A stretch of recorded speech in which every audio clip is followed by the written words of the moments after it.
नमस्कार, मैं विकास और आप देख रहे हैं वीएस न्यूज लाइन। तो आइए बात करते हैं आज के मुख्य समाचार में झारखंड की 25 बड़ी खबरें। इससे पहले कमेंट में जरूर बताइए कि आप ये वीडियो कहां से देख रहे हैं। अगर आपने अभी तक इस वीडियो को लाइक नहीं किया है तो लाइक करके सब्सक्राइब जरूर करें।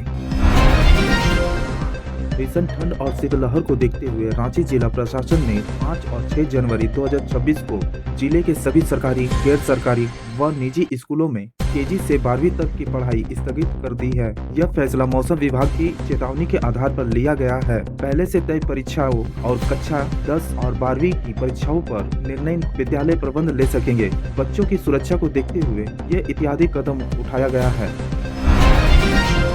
जूनियर मिस इंडिया सीजन 4 में रांची की आहना सिंह ने शानदार प्रदर्शन करते हुए ग्रैंड फिनाले में जगह बनाई है। 8 और 10 वर्ष वर्ग की आहना डीपीएस रांची की छात्रा है और ओडिशा नृत्य में प्रशिक्षित है। 6 से 8 जनवरी 2026 तक जयपुर में होने वाली फाइनल में वह रांची और झारखंड का प्रतिनिधित्व करेगी। प्रतियोगिता में कल्चरल, वेस्टर्न वियर और प्रिंसेस ग्राउंड राउंड होंगे। आहना की इस उपलब्धि से पूरे झारखंड में गर्व और खुशी का माहौल है। मुख्यमंत्री हेमंत सोरेन से अंतर्राष्ट्रीय फुटबॉल अनुष्का कुमारी ने मुलाकात की।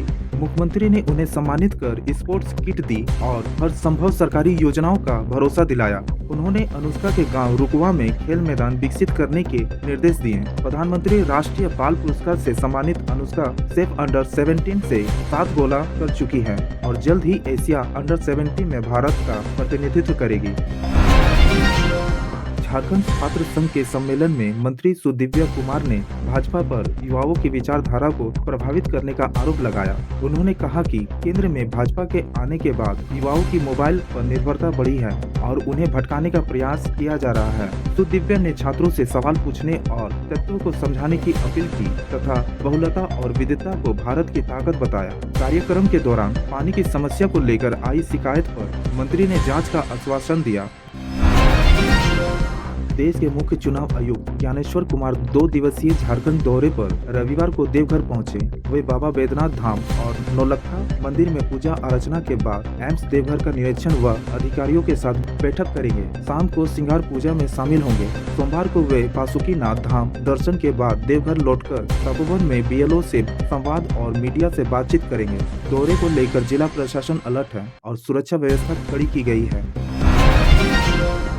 कोडरमा के डोमचांच थाना क्षेत्र में एक महिला के साथ दुष्कर्म का मामला सामने आया है। आरोप है कि जेसीबी मालिक नंदलाल पंडित ने चाकू दिखाकर महिला से दुष्कर्म किया और घटना बताने पर बच्चों को जान से मारने की धमकी दी। पीड़िता की शिकायत पर पुलिस ने कांड दर्ज कर जांच शुरू कर दी है। आरोपी फरार है, जिसकी गिरफ्तारी के प्रयास किए जा रहे हैं। पीड़िता को मेडिकल जाँच के लिए सदर अस्पताल भेजा गया है। चाईबासा के पश्चिमी सिंहभूम जिले में जंगली हाथियों का आतंक जारी है। गोइलकेरा प्रखंड के संतरा वन क्षेत्र में दंतेल हाथी के हमले से 47 वर्षीय महिला की मौत हो गई, जबकि पति और 10 वर्षीय बेटा गंभीर रूप से घायल हो गए। घायलों को चाईबासा सदर अस्पताल रेफर किया गया है। हाथी ने गांव के पास फसलों को भी नुकसान पहुंचाया। वन विभाग ने हाथी को जंगल की ओर भगाने के लिए टीम तैनात की है और ग्रामीणों को सतर्क रहने की अपील की है। बताया गया कि पिछले 4 दिनों में हाथी के मामलों से 5 लोगों की मौत हो चुकी है। इससे इलाके में दहशत का माहौल है। रांची के नामकुम थाना क्षेत्र के लावांडी गांव में जमीन विवाद को लेकर एक महिला पर ईंट से जानलेवा हमला किया गया। हमले में गंभीर रूप से घायल प्रियंका कुजूर का सदर अस्पताल में इलाज चल रहा है। घटना का वीडियो सामने आने के बाद ग्रामीण एसपी के निर्देश पर पुलिस ने त्वरित कार्रवाई करते हुए आरोपी रवि कुजूर को गिरफ्तार कर जेल भेज दिया है। पुलिस के अनुसार मामला जमीन विवाद से जुड़ा है और जांच जारी है। गढ़वा जिले के बड़गाड़ थाना क्षेत्र के गड़िया गांव के अज्ञात अपराधियों ने घर में सो रहे 65 वर्षीय बुजुर्ग चंद्रिका राम की टांगी से काटकर हत्या कर दी। घटना के बाद पुलिस ने शव को पोस्टमार्टम के लिए भेजकर जांच शुरू कर दी है। पुलिस के अनुसार हत्या का कारण स्पष्ट नहीं है, हालांकि आपसी विवाद की आशंका जताई जा रही है। घटना स्थलों से हत्या की प्रयुक्त टांगी बरामद की गई है।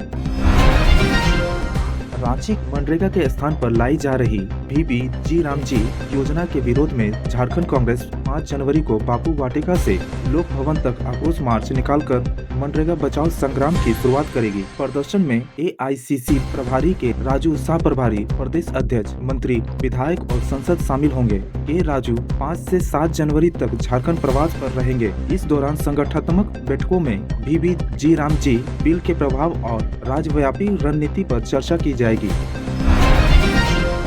झारखंड सरकार सरकारी स्कूल के छात्रों के लिए शैक्षणिक भ्रमण, क्विज और कैरियर काउंसलिंग शुरू करेगी। इन कार्यक्रमों का संचालन निजी एजेंसियां करेगी, जिनके चयन की प्रक्रिया शुरू हो गई है। पीएम श्री योजना और समग्र शिक्षा अभियान के तहत विज्ञान गणित गतिविधियां राज्य के अंदर, बाहर, भ्रम और मेट्रनशिप दी जाएगी। स्टेट ऑलपीडिया परीक्षा फरवरी में होने की संभावना है।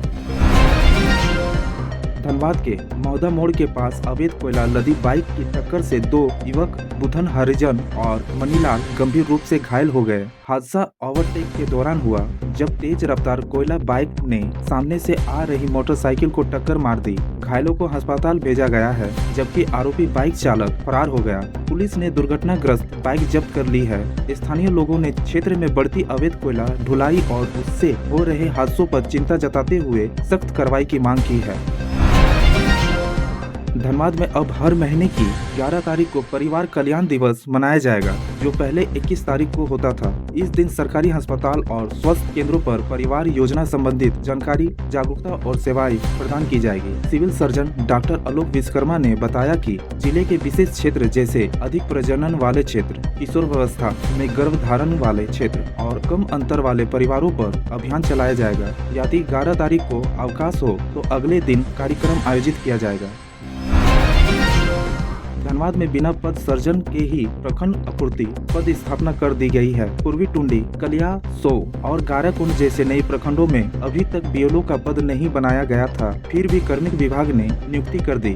जिला आपूर्ति विभाग असमंजस में है और मुख्यालय से आदेश का इंतजार कर रहा है। संभावना है कि पद स्थापना वापस ली जाएगी और पहले पद सर्जित की जाएगी।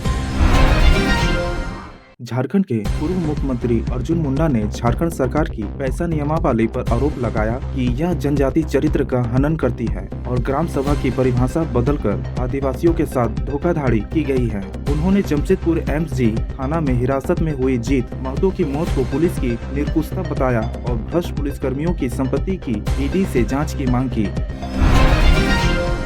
गिरिडीह के जमुआ थाना क्षेत्र के भूपत डी में रविवार शाम फायरिंग की घटना हुई। पुलिस ने मौके से खोखा बरामद किया है। मामला जमीन विवाद से जुड़ा बताया जा रहा है। पीड़ित संतोष विश्वकर्मा ने आरोप लगाया कि 2 लोग उसे बुलाकर दूर ले गए और उसके सिर पर रिवॉल्वर के बटन से वार किया। पुलिस ने आरोपियों की पहचान कर खोजबीन तेज कर दी है और दोषियों के खिलाफ कार्रवाई का आश्वासन दिया है। बोकारो के पेटवार थाना क्षेत्र में दहेज के लिए एक गर्भवती महिला नीतू कुमारी 29 की जिंदा जलाकर हत्या कर दी गई। परिवार ने पति विनोद रविदास, सास और मामा पर हत्या का आरोप लगाया। पुलिस ने पति को गिरफ्तार कर तेनूघाट जेल भेजा। मामले की जांच जारी है। रांची के गेतसुदा डैम में 100 मेगावाट क्षमता वाला फ्लोटिंग सोलर पावर प्लांट तैयार हो रहा है। यह राज्य का पहला तैरता सोलर प्लांट होगा और मार्च 2026 तक बिजली उत्पादन शुरू कर देगा। सोलर पैनल पानी की सतह पर तैरते हुए लगाए गए हैं, जिससे जल भंडारण परिस्थिति पर असर नहीं पड़ेगा। प्लांट की उत्पन्न बिजली हटिया और नामकुम ग्रिड को भेजी जाएगी, जिससे शहर की बिजली आपूर्ति मजबूत होगी। झारखंड में बड़ा ट्रेन हादसा होने से बच गया। रविवार को लोहरदगा में पैसेंजर से भरी ट्रेन एक क्षतिग्रस्त पुल से गुजरने वाली थी, लेकिन सही समय पर जानकारी मिल गई और हादसा टल गया। Railway update. माघ मेला के चलते झारखंड होकर चलने वाली कई ट्रेनों का प्रयागराज जंक्शन में ठहराव बदल गया है। हावड़ा नई दिल्ली राजधानी एक्सप्रेस और हावड़ा बारमेल सुपरफास्ट एक्सप्रेस अब प्रयागराज की बजाय सुबेदागंज स्टेशन पर रुकेगी। रांची लोकमान्य तिलक एक्सप्रेस का रूट भी बदलकर अब मणिकपुर, शिवली, मिर्जापुर और डीडीयू जंक्शन होकर चलेगा। रेलवे ने यात्रियों को यात्रा से पहले रूट और स्टॉपेज की जानकारी लेने की सलाह दी है। यह व्यवस्था फरवरी के मध्य तक लागू रहेगी। रांची के पहाड़ी मंदिर और आसपास के 27 एकड़ क्षेत्र में फैले अतिक्रमण को हटाने के लिए नगर निगम ने कार्रवाई तेज कर दी है। निरीक्षण के बाद नगर निगम प्रशासन सुशांत गौरव ने माफी कराने, अवैध दुकानों व वाहनों पर कार्रवाई और 2 नई पार्किंग स्थल बनाने के निर्देश दिए। साथ ही ITI बस स्टैंड में भी वेट्स मार्केट और सुविधाजनक प्रतीक्षालय, पार्किंग व शौचालय व्यवस्था विकसित करने का निर्णय लिया गया। प्रशासन ने कहा कि अतिक्रमण मुक्त और व्यवस्थित शहर बनाने के लिए योजनाबद्ध कार्रवाई जारी। बोकारो में निकाय चुनाव तैयारी। झामुमो में विधायक मथुरा प्रसाद महतो ने महिला मोर्चा की बैठक में कार्यकर्ताओं को मनोबल बढ़ाया और चुनावी रणनीति पर जोर दिया। उन्होंने हेमंत सरकार की योजनाओं को उजागर कर महिलाओं की सक्रिय भागीदारी सुनिश्चित करने को कहा। हजारीबाग में कांग्रेस नेता करेंगे कोर्ट का दरवाजा। केरे डायरी में विस्थापन और मुआवजा विवाद में पूर्व मुख्यमंत्री योगेंद्र साव और कांग्रेस के राष्ट्रीय सचिव अब्बा प्रसाद ने अपनी ही सरकार पर भरोसा न होने की बात कही। दोनों नेता अब न्याय के लिए अदालत का रुख करेंगे।